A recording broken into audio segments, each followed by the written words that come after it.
si l'on va là de l'université, il faut passer des examens. Tu me raté 3 fois. Tu me échec du boost, tu me suis puis nailawi. Par exemple, me suis un texte primaire école 2 fois. Et me suis 3 fois en collège. Vraiment, jangay honno fondateur jo Alibaba do ari harimonti o plateforme. Sanari o fondateur jo do te plateforme mo créé mo utilisé de partout dans le monde. Te o change vie boost te buy comme plateforme on utilise dans des business. Te comprendre o résultat mo plaisir fort. O issue ko ya ta 30 fois mo issue de mo résultat mais hada le continue parcours mo fiyo atteindre objectif makko. Vraiment hay onon tigo wata dum holade mais en range hariko collège goto woni do te hay collège goto jabali men parce que me de woni tellement mauvais.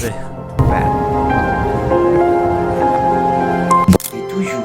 songi on plateforme mo remonti do mo créer do ko obstacle di makko ni e rejet di e échec di makko ni possible créer une plateforme explosive quand vous tigi honno mo expliquer hani femdo wobe no wodi be wonbe be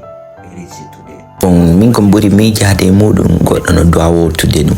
hayni boyno rejet de men ko fewndi do ni ay fi on ando 3 ans mi échoui en université te toujours mi essayer d'appugol golle te be résultat lan ko yata plus de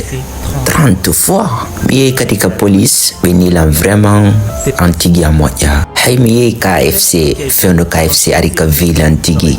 24 personnes présentées que 23 diabama donc a dit commune tout pet rejeta fait on présenté que police comme 5 personnes présentées 4 personnes bébé afsetama c'est commune tout rejeta avant il fait du desk mi halni mi postuli Harvard c'est donc a dit vraiment mi rejeta ma 10 fois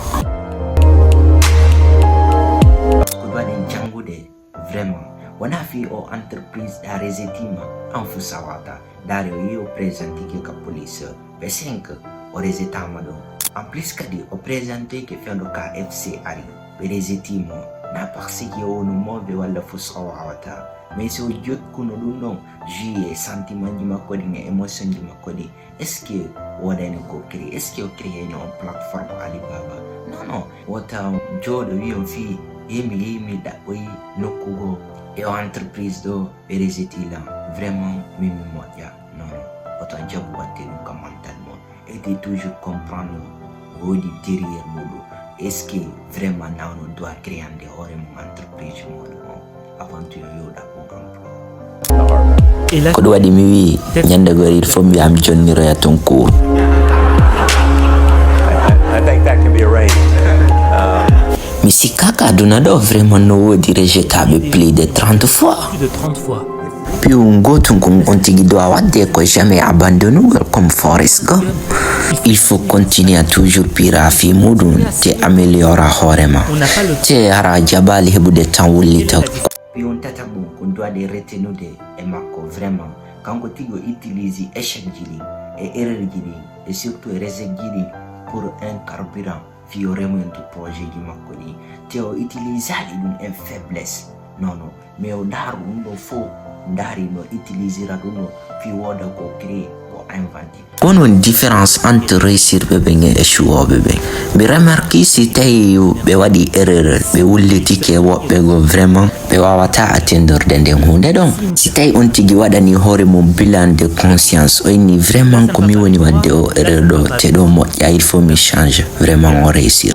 toujours était comprendre rejet et échec ne signifie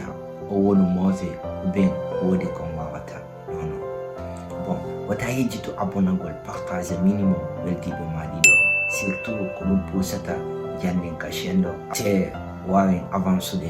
plus rapidement